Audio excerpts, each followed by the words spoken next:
Hey everyone, welcome to Reddit Realms, the place where you can forget about the chaos of your day and just unwind while listening to some of the most captivating Reddit stories out there. Whatever's been stressing you out, leave it at the door. Right now, it's just you and me, and a world full of human drama, love, and heartbreak. Before we jump in, don't forget to drop a comment letting me know where you're watching from. And if you're new here, welcome to Reddit Stories. I go through real Reddit stories every day, so if you like relatable, wild, or emotional tales from everyday people, hit that subscribe button. Alright, let's get cozy and dive right in.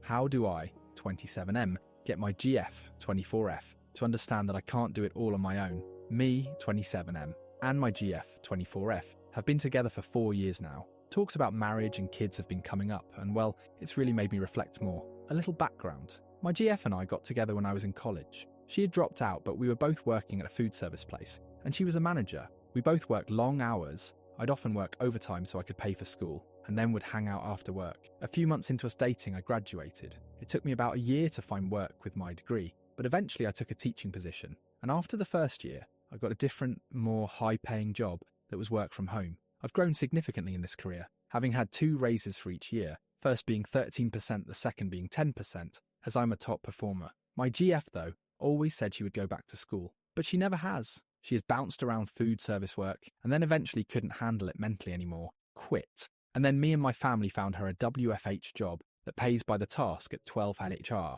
Since she was going through it at the time, we both agreed the flexibility would be good for her to figure things out. Because it was task-based, she could also work whatever hours she wanted. Fast forward 2 years from that moment, and she still works there. Still the same pay. My income has gone up, and hers has consistently gone down. And with the rising cost of living, and me taking on more bills, I cover all of our bills besides her car payment. I feel nearly as broke as I was when I was in food service. I make now, starting this year, 75 in cow a year, and last year she made around 9-10k. I can't imagine being able to afford kids, or afford a ring, or a wedding, or a house. I've worked my butt off to try and get more raises and promotions so we can even think about moving into a house at some point. I am even debating about taking some classes at a local community college so I can apply for a master's to increase my job options and pay. But I just feel so tired, it's like I want to do it, but I feel like I am already doing so much. But it isn't just because of finances. I handle most of our life admin tasks as well,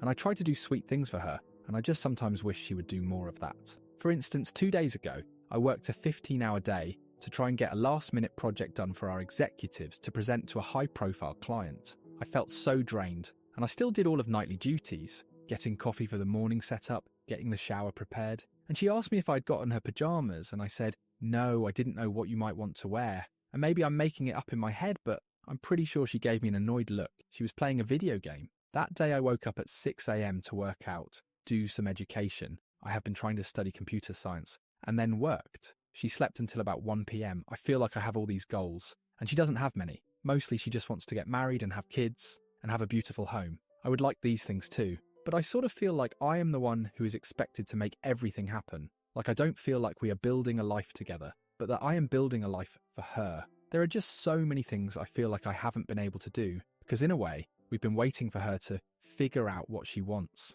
Like, I wanted to travel a bit before turning 30. I have gotten more interested in tech. I'm in design. And this blend of tech and design, that makes me want to pursue a master's degree. I wanted to feel like I could financially breathe for once, which I haven't felt for almost my entire life, except for when I first got my teaching job. Like I feel like my life has been struggle since forever, and I just really would like to not struggle for a couple years before adding new stresses like a house and kids. I've always wanted to be able to give any future kids I had a life I didn't get to have. My parents had me right at the end of high school, and so things were financially difficult in my upbringing. My parents worked hard, but I see the toll it took on them, and I see the things we weren't able to do. I appreciate all that they did, but I always thought, I have an opportunity to plan this out, making smart decisions and create financial stability for myself and any future children I have, as I didn't have a kid as young as they did. It feels mean to say this, but I feel like in a way, sometimes I do have a dependent already. And I feel like even thinking about having kids is like asking a single parent to have another one. I feel like that's mean to say, but I feel like I carry the load and all the responsibility for our future. And I'm just tired. My GF and I used to fight early on in our relationship, but she said she had trauma, and it was things that were triggering her. We worked through it. This year, though, she had a breakdown that was extremely traumatic, and it sort of derailed a lot of things. We moved back in with my parents. It was a very rapid move, so I had to take on some debt to make it happen. As she needed to be around people for stability, therapists said it was a good idea, though she doesn't do therapy anymore. And I guess this gave me enough of a view to see that some of our issues we had weren't normal, that not even trauma could explain some of them. I realised I had been silencing myself about almost everything. This year, I have been more outspoken, and because of that, I've almost ended the relationship twice. One was because I told her, very vulnerably, that when we would fight, or when I could feel a fight coming, I would get alerts from my Apple Watch about my heart rate, and my body would start having tremors. This made me afraid to talk to her about things. She actually fought with me about it, and was angry at me for it. I threw in the towel, as it was really hard for me to tell her about that to begin with. However, she camped outside my parents' house for hours until we eventually talked. I use this to say what ways the relationship needed to change. Since that and one other time where things were at a breaking point, things have gotten a lot better in terms of conflict. But in terms of job and future stuff, it's the same. I can't help but sometimes think she's holding me back. I really hate thinking that, but I just think about the weight and stress that would be lifted off of me. I love her. I just wish she would help lift some of this stress so I wasn't feeling so exhausted by it. I also want to keep moving in life, hit the next milestone. But I can't even see a timeline for it, since it is all primarily on me to make happen. I guess my question is, how do I ask my GF to grow up a bit more and help build our future, but also get her to really understand that I just can't see it being possible to do it on my own? It's one thing to feel like you're carrying your relationship on your back, but it's another when your partner literally disappears overnight. BF left after seeing X's engagement post. Okay, so I, 25F, have been dating my boyfriend, 30M, for a little over 2 years now. We just moved in together a few months ago. Last night we were doom scrolling on Insta Reels, and his ex's post popped up about her getting engaged. I don't really know much about their relationship in detail, other than her cheating on my BF with her current fiancé while she was engaged to my BF. They were together for 5 hours, and it's been 3.5 hours since they broke up, so I know that it didn't end well with them, and it's just a sour topic, so I never really bring it up.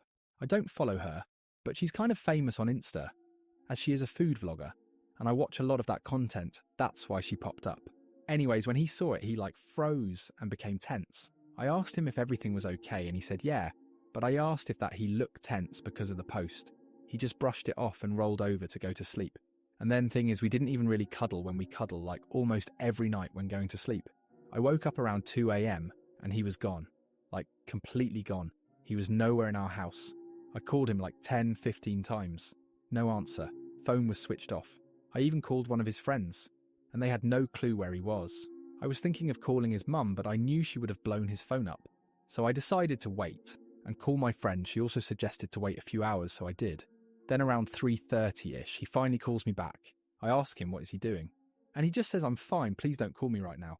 I'll explain later." And he hangs up before I could say anything properly. I tried calling again, obviously, because what does that even mean? I don't get why he would even be upset about that post. Seeing they broke up so long ago, I can't imagine leaving your GF over this at night. He didn't explicitly say anything about the reason he went off, but I'm pretty sure it's because of the post. I stopped calling him after a few times as he's not going to pick up. I really don't know what to do. Things have been good with us until now. This is the first time I have ever felt like I'm being betrayed by him. I don't even know where he is. Should I leave him alone and give him space? I just feel sick about this situation. Update. Hey guys. First of all, thank you to everyone who commented. I didn't expect so many people to respond, and honestly, reading through your messages kept me from spiraling even more. I tried to go back to sleep after the post. He did come back around 6 a.m. He looked like a mess because I guess he hadn't slept. He had just been driving around according to him. I didn't even know what to say to him. Luckily, he was the one who talked first. He apologised a lot of times for running away and for ignoring my calls. I obviously asked him what happened and why he would ditch me like that and about his ex. He told me he had a panic attack and he didn't want me to witness it, so he went to his car, and after that, he drove off. He explained that it wasn't because he wasn't over her and that he never wanted her back. I asked him if he was still in love with her. He said it just happened after seeing that pic of them together and happy. He said he got depressed after everything went down with his ex, but he thought he was fine when he started dating me and that he has been really happy. But he panicked because it hit him that she was actually happy and their breakup hasn't affected her. It has him seeing she was with the guy she cheated on my BF with, and he started overthinking that what if he could never be happy like that? when getting engaged again and getting married to me. I was honestly a bit shocked at first because we had talked about how he would love to marry me someday, and I didn't really understand how to comprehend this info, but we talked for like 2 hours, and he was genuinely sorry, and he doesn't seem like he's not over her. He did say he wants to find that kind of happiness with me, and he wants that future with me, and he apologised again for being an idiot. I made it clear to him if he ever runs off like that, we are done, and he agreed, and honestly we were both kind of crying by the end of our convo, and I also blocked his ex on my Insta. He already had her blocked before anyone speculates. I think I could forgive him. Thank you again for all your help. The comments helped a lot. We might try therapy. I-20 have hooked up with a close friend, M20. I've had feelings for her after my breakup, and now we're both scared of what it means. My ex, M20, and I, F20, had our 2-year anniversary last week, and then 3 days later, he broke up with me completely out of nowhere. His reason was self-growth, that he couldn't be in a relationship while figuring himself out, but he never even tried to talk about it with me first. It totally blindsided me. We met on the second day of college, and have basically been together ever since, so when it ended so abruptly, it felt like my entire college experience just collapsed. The day after the breakup, I went to a friend's birthday party and ended up hooking up with one of my best guy friends, M20. There's always been a lot of tension between us, but the timing never lined up because one of us was always in a relationship. Even before that night, other people in our group had asked if something was going on between us. After the hookup, we talked and admitted we liked each other. But the next day he started pulling away. He said this wasn't a good idea for me right now, that I'd just gotten out of a relationship, and that it might not be good for my growth. We agreed to just be friends. But the next morning we hooked up again, and afterward we just lay there for hours talking about everything. It felt safe and easy, and honestly I didn't feel empty afterward like people say you're supposed to after a rebound. It felt like something opened up for me, like I could see there's more to life than my ex. Then word got around the friend group. He started getting insecure about how it looked, especially since I'd just been through a breakup, and everyone saw me as vulnerable. He cares a lot about how people see him, and he said things like, "I know I'm ready for this, but I don't know if you are." That really hurt, because it made me feel like he was deciding for me what I was capable of. A few days later, I decided to be fully honest with him. I told him how I felt, that I don't regret what happened, that he made me realise I deserve more than what I had before, and that I really care about him. I even thanked him for helping me see that I could move forward. His response crushed me. He said he didn't see me romantically at all, even though just the night before he'd been saying things like wondering what would have happened if we'd met first and that I deserved better than my ex. After that, he started talking about other girls, and I just felt so stupid for opening up. A few days passed where things were awkward between us, and I had to go to his place to pick up something I'd left there. That turned into another long, emotional night. We stayed up talking until 4 a.m, and I ended up sleeping over. He admitted that he does like me, that he was starting to get attached, but that he's scared. Scared of leading me on, of hurting me, of the friend group dynamic, and of stunting my growth if I get too attached to him. He's very rational and tries to reason through everything instead of just feeling it. He told me he wished he could tell me to leave, but that he couldn't, and he admitted he really liked how the night went. He also said he's afraid my feelings aren't genuine, that I'm just rebounding, even though I told him honestly it feels like I'm going through 2 breakups right now, and this one hurts even more. He's avoidant, and I'm usually the one who has to push for emotional honesty. He has a blind date coming up, and I told him I'd be okay with us being casual and just hanging out sometimes, but deep down I don't think I'm as detached as I pretend to be. We're both studying abroad next semester, so we'll be apart for a while. Weirdly, I'm actually looking forward to that growth. I want both of us to heal separately and see who we become. But part of me also hopes that maybe when we come back, we'll be in a better place to try again, even though I'm not depending on that. What's hard is that I don't know what I'm allowed to feel. I don't want to lose him. I love our dynamic, our deep conversations, the way we make each other feel seen. I just don't want to go back to being just friends, if that means pretending none of it happened. I care about him a lot, even if it's complicated, and I want him in my life no matter what. I guess what I'm trying to figure out is, how do I navigate this without losing him or myself? Is it possible to stay close when there are so many feelings involved, or am I just setting myself up to get hurt again? I want to believe there's a way for this to work out. Maybe not right now, but someday. I just don't know how to handle the in-between, or for me, You think 2 years of relationship confusion sounds bad? Try 15. Our next storyteller has been stuck for over a decade in a relationship that looks fine on paper, but feels completely empty. I think I want to leave my partner of 15 years, but I'm scared to death of doing it. I, 39F, have been in a relationship with my partner, 15 meets, for 15 years, and I don't think I want to be with him anymore. The last year has been tough. He gave up his job to try to turn his passion into a career. We have been living off my salary for that time. I make enough money for us to live well on one income, and to begin with, I was supportive. Over the past year, I have watched him put little effort into his attempt to build a new career. He gets up late in the day, goes to the gym and enjoys long walks. If he does any work, it begins mid-afternoon. He hasn't made any effort to advertise his business. All the while I am working. I get up early to get to the gym before work a full day, and finish late. I have a global role across multiple time zones. I feel like he is coasting on my income, and I am beginning to feel taken advantage of. He loves his passion project, but I regret supporting it. I didn't sign up to support another adult, and I am beginning to resent his lifestyle. I feel like he is less of someone working to start a business, and more of someone who retired early on my income. I am lonely. He spends every evening in the garage. He has a TV and couch in there, and I spend evenings alone. We eat separately. We go to bed separately. I wake up before him. At the same time, we haven't had intimacy in 10 years. There were some mental health issues at the beginning of our relationship, ruining our intimacy, and we never got it back. I'm hitting 40. I have a career I'm proud of and worked hard for. My company offered me the opportunity to work abroad, which I turned down as it didn't work for him. I don't want to marry him, as I fear having to support him financially if we break up. We have a house, share our bank accounts, including a lot of savings, all from me. I want to leave. I want to live by myself. I want to only worry about myself. I want to travel. I want to take up that opportunity to work abroad. I want passion. At the same time, he is a good person. He loves and supports me so much. I wish sometimes he were a jerk so it would be easier, but he is the kindest person. My family love him. All our friends are his friends, and I have no support network. We still laugh and have fun, but that isn't enough anymore.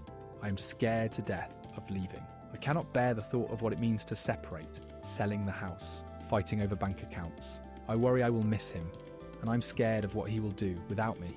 He has no job, no career, no income. I am scared for his future if I were to leave. I just don't know what to do. I feel lost. 10 years of no sex? Your entire 30s. Those are 10 good years you've wasted. Time to go. He doesn't have to be a bad person to be a bad partner and a bad fit for you. His support for you isn't equal to your support for him. And while there are naturally ebbs and flows in a relationship where one person picks up more slack than the other, your description of his retiring early on your income feels very apt. Not to mention that you don't seem to have much of a relationship anyway. You spend most of your time apart, you don't have sex. You're comfortable with his presence, but what's he really contributing to your life besides a warm body? Not to mention he's taking advantage of you. There's nothing wrong with outgrowing a relationship and wanting more from life. You're still young. Go out there and follow your dreams. OP, please read this with an open mind and heart. This is what you need to embrace and put into effect. Put yourself first and fly free. I spend more time with my platonic roommate than OP does with a partner of 15 years. We are on opposite schedules. That's insane to me. Maybe talk to a lawyer first just to see what it would take to decouple and what your rights are. Hopefully that eases your mind. Ultimately, if you want to be happy, you know what you have to do. You haven't had sex in 10 years. Are both of you content with that? You brought it up, so I feel like you're not 100% not okay with it. We have talked about it on and off over the years, and it has been big white elephant in the room of our relationship for a long, long time. I suggested couples therapy, and he didn't like the idea. I know he is insecure about his body and afraid to try, but I can't live a sexless life. It's not even the act of sex, it's the passion, the intimacy I'm craving. I want to be wanted, not needed. I don't know if he is content. He can't be, but he doesn't want to talk about it and avoids the subject. This is the killer. If he was worth sticking around for, he would at the very least be open to working on your dissatisfactions together. But he doesn't care enough, I guess. Value yourself higher than someone who doesn't care enough to try to make you happy. You've had 10 years no sex. Do you want the next 30, 40 years of your life to be sexless too? 10 years of this is 10 years too long. OP, you only get one life. I don't like the idea of couples therapy, is not a good enough reason for why he didn't bother trying to rescue this relationship. My boyfriend said he went to the zoo with a male friend, but something about his story feels off. Hi everyone. I, 23F, have been dating my boyfriend 24M for about 6 months, and I'd like some outside opinions on something that's been bothering me. My boyfriend told me he went to the zoo with a male friend on Tuesday. He has a flexible work schedule and sometimes gets weekdays off, so that part isn't unusual. But I'm not sure if his friend can also take weekdays off, which makes me wonder a bit. That night we talked on the phone. Nothing he said was obviously a lie, but his tone and energy felt different, quieter and flatter than usual. Normally when he hangs out with friends, he's excited to tell me about it, like, we did this and that, and shares details on his own. This time, he only answered what I specifically asked, and his answer sounded a bit hesitant. For example, when I asked, what did you see at the zoo? He first said, animals, then paused and started listing some like penguins and crocodiles. When I asked, what did you eat? He said, a sandwich and pasta. Also when I asked, what time did you eat? He looked up for a second, like he was trying to think, and then said, 5. He did show me a few pictures from the zoo, so I believe he really went there. But I'm not entirely sure if he actually went with that friend, since he only used we when talking about the day and never mentioned the friend directly. He also didn't seem very enthusiastic when describing what they did, and I'm not sure if that friend is even able to take a weekday off. I know I might be overthinking, but part of the reason I feel uneasy is because of something that happened in the past. Even after we became official, he was still texting someone he had gone on a date with before me, and that situation almost caused us to break up. We're rebuilding trust now, but ever since then, I've been a little more sensitive to changes in his tone or behaviour. We're seeing each other this weekend, and I'd like to casually ask more about that day, especially about his friend, but I don't want to sound jealous or accusatory. It's been a few days since the zoo trip, and I'm not sure how to bring it up this weekend. How can I bring it up in a natural, light way that doesn't make him defensive, but still helps me get a sense of whether he's being honest? 6 months in and your rebuilding trust says it all. Reddit makes me sad most times. Such low self-esteem and confidence. These poor kids think that this type of dynamic is healthy, I think. I mean, this happens all the time with young people, dating for the first few times. We all come with zero experience, and people get stuck in situations they think are normal because they simply have no bar to help judge things. It's why I recommend people not get married until their late 20s, early 30s. You need experiences, you need to learn who you are and what you actually want in a partner and life. Especially so if they grew up in an abusive or unstable household. These kids did not learn healthy attachment or relationships, so they have to learn it on their own through heartache and failure. Sometimes I read stuff like that and I'm like, well, everyone goes at their own pace, I guess. And then I see a comment like this and I'm like, okay, I'm not crazy. Hey, are you doing okay? You seemed a little off when I asked about the zoo. Did something happen? Or did you not have a good time? I would just ask in a regular way, but if he actually went with someone else or met someone else, after I doubt he'll tell you straight up, but you'll know by how he answers. Yes, OP, listen to this. It's light and non-accusatory. If he acts off or like he's actually hiding something in response, go with your gut. I was thinking there wasn't a good way of reopening the conversation, but this is actually a pretty good solution. However, I don't think it's a foregone conclusion that she will be able to tell what really happened just by his answer. It's possible she will get nothing useful out of it. I think OP will likely have to wait and continue to have a cautious mindset while looking out for other signs. On the other hand, that's not a very good basis for a relationship. One of my bad relationships, she would try to restart conversations after tipping her hand about an ulterior motive in the first, and it felt so manipulative. She has already asked him strange questions. He may be an idiot. Maybe he won't notice or feel like he's being managed, but I doubt it.